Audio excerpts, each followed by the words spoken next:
നമുക്ക് കുറച്ച് തേങ്ങ പൊളിച്ച് നോക്കാം ഇന്ന്. ഇത്രയല്ല, ഒരു 100 ഉണ്ട് അവിടെയും വേണ്ടി പറമ്പിലൊക്കെ ആയിട്ടാണ്. അത് പൊളിക്കാം. ഇതാണ് ഞങ്ങൾ തെങ്ങ് ഇങ്ങനെ കിടക്കുകയാണ്. തേങ്ങ നമുക്ക് കുറവാണ്. ഈ പ്രാവശ്യം കുരങ്ങിറങ്ങി എല്ലാ തേങ്ങ കടിക്കാവുമ്പോൾ തന്നെ പറിച്ചിടുന്ന പണിയാണ്. തേങ്ങ പൊളിക്കൽ മിഷൻ സ്റ്റാർട്ട്.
അപ്പോൾ തേങ്ങത്തോടെ ഇങ്ങനെ കിടക്കാണ്.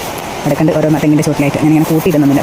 കഴിയുന്നത് ഓരോ ഏരിയയിൽ പോയിട്ട് പൊളിക്കാം. 100 തേങ്ങ പൊളിക്കലിൻ്റെ ചലഞ്ചിൽ ക്ഷീണിച്ചു പോയിട്ടോ വൈകുന്നേരം ആയപ്പോഴേക്കും.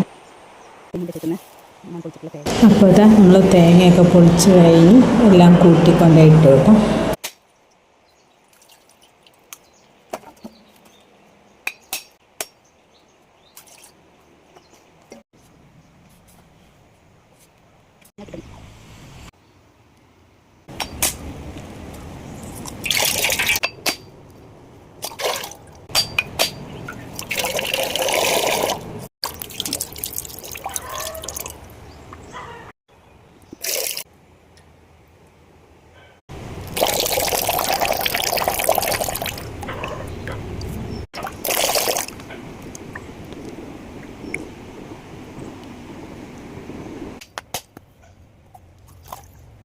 അപ്പോൾ ഈ കുറച്ച് തേങ്ങ ആട്ടാൻ വേണ്ടിയിട്ടതാണ് ഞാനപ്പോൾ നമ്മുടെ ടെറസിൽ ഇങ്ങനെ കിടക്കും.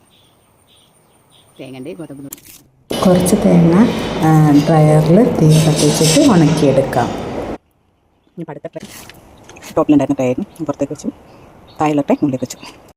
ട്രേ അങ്ങോട്ടും ഇങ്ങോട്ടും മാറ്റി വെച്ച് 3 ദിവസത്തോളം നമ്മൾ തീയിട്ട് കൊടുക്കണം. നല്ലപോലെ ഉണങ്ങിയ തേങ്ങ നമുക്ക് ഈസ്റ്റിലുള്ള മില്ലിൽ കൊണ്ടുകൊടുക്കാം. അവിടെ ചക്കിലാട്ടിയ വെളിച്ചെണ്ണയാണ്, അതുകൊണ്ട് തന്നെ നല്ല പ്യുവർ വെളിച്ചെണ്ണയായിരിക്കും. പിന്നെ വേസ്റ്റ് അധികമൊന്നും പോവാണ്ട് ഫുള്ളായിട്ട്